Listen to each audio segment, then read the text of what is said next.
Welcome back to BYoungMinistry.com, to another blog and to another podcast. Welcome to those who access the podcast through YouTube, Rumble, Spotify, and Apple Podcasts.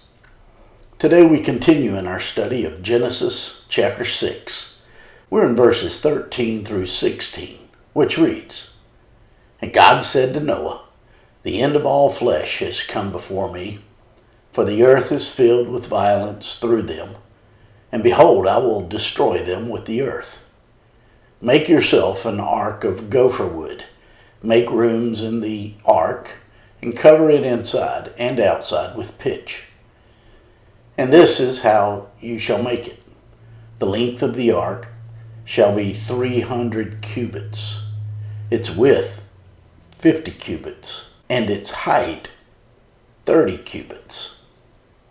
You shall make a window for the ark, and you shall finish it to a cubit from above, and set the door of the ark in its side. You shall make it with lower, second, and third decks." That's Genesis chapter 6, verses 13 through 16.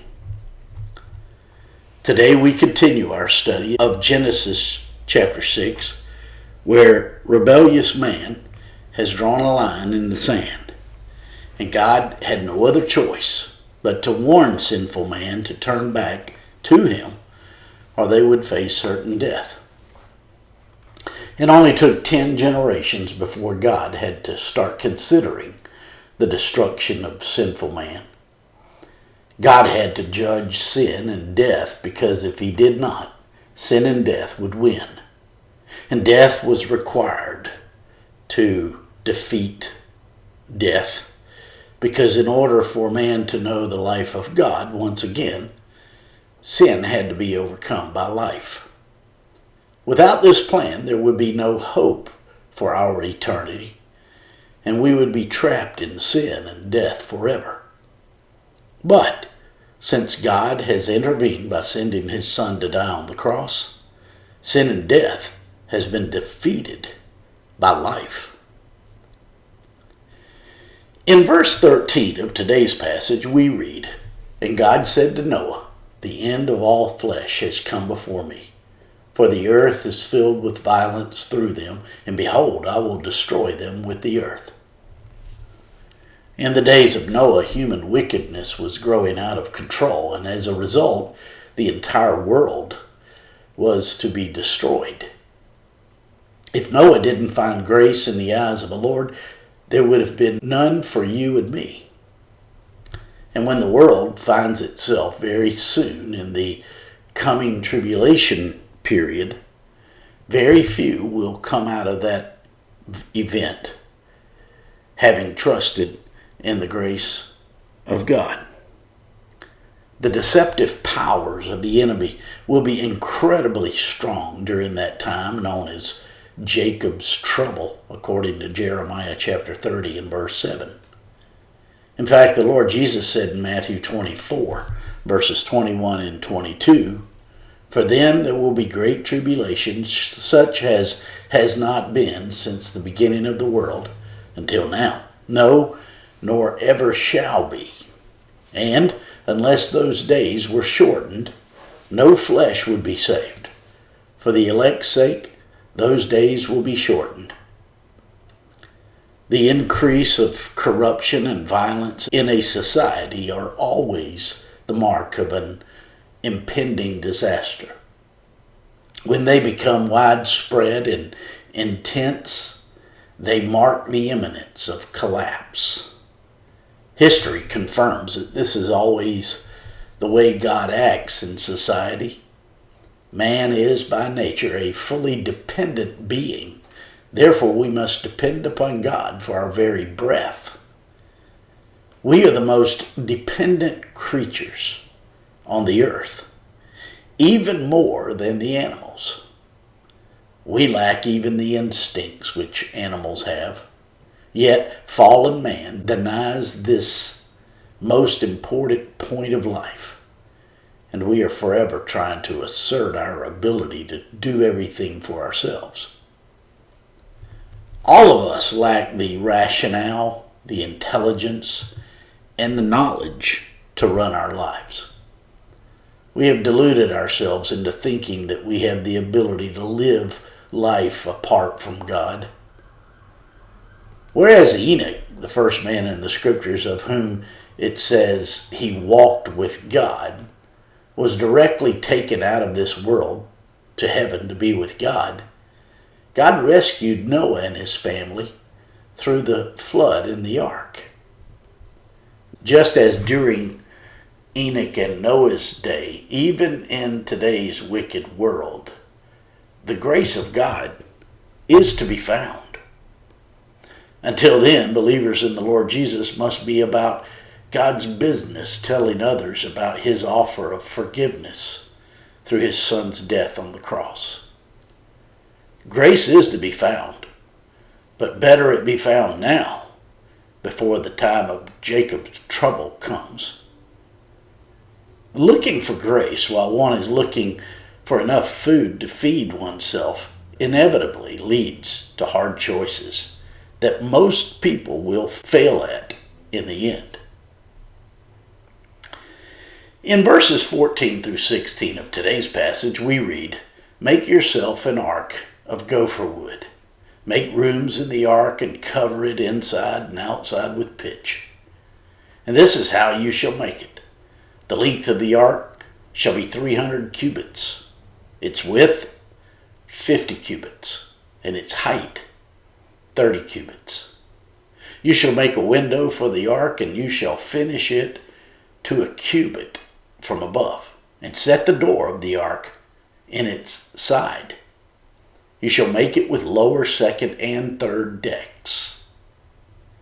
As indicated by today's passage, the ark was 450 feet long, 75 feet wide, and 45 feet tall.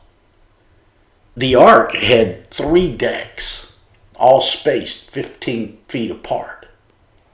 It is calculated that there was 100,000 square feet of deck space in the ark.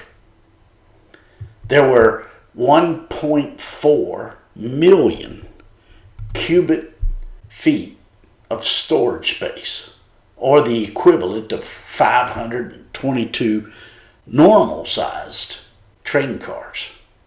And it could have easily accommodated 125,000 animals the size of sheep. Experts say at the time there was less than 17,600 species of mammals, birds, and amphibians on the earth. When we double that number, because God instructed Noah to include 2 of each animal on the ark, we have 35,000 animals on the ark. And they had to have 5 of the clean animals for the sacrifices for 371 days that they were on the ark. So there were no more than 79,000 animals on that large boat. And given its size, there was plenty of room, because it could have accommodated 125,000 animals the size of sheep. It was the grace of God that caused him to give to Noah this blueprint for the ark.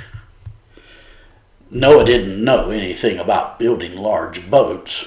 This was a huge undertaking. Nothing like this had ever been built. Noah didn't understand the displacement of solid objects in water. He didn't understand that if he had something solid and it weighed slightly more than the same amount of water, that it was going to sink unless he displaced the water by moving its weight around. This was what Noah did when he hollowed out the wood for the ark. Noah didn't understand to do that. No one did. God, of course, knew it, and he gave Noah the directions on how to construct the ark. Yet again, the grace of God was to be found by those who would seek. The ark was made of gopher wood, which was probably cedar wood. The words gopher wood and pitch are both from the same basic Hebrew word, interestingly, which means to cover. Thus the ark was made from atonement wood. It was covered. The ark was pitched or made waterproof with gopher wood, which was a picture of atonement. The Hebrew word used for atonement speaks of forgiveness of our sin and being made right with God. Atonement is the most prominent theme of the Bible, and it is used here in Genesis chapter 6 to ultimately point us to the redemptive work of the Lord Jesus Christ, who went to Calvary's cross to not only cover our sin, but to have them removed from us. For those who choose to believe and to place their faith in the finished work of the Lord Jesus, he becomes to them like the ark was to Noah. And for those who reject the free gift of forgiveness, are like those who did not get onto that boat that day when those raindrops started to fall, and they perished because they refused to act from their will to the point that they would believe. And this is the difference between the righteous and the unrighteous. The righteous trust in the goodness of the God of the Bible, and the unrighteous do not. My friends, I trust this blog and this podcast are helping you in your walk with the Lord. If I can be of further assistance to you, shoot me an email at BYoungMinistry@gmail.com. Hey, have a great day.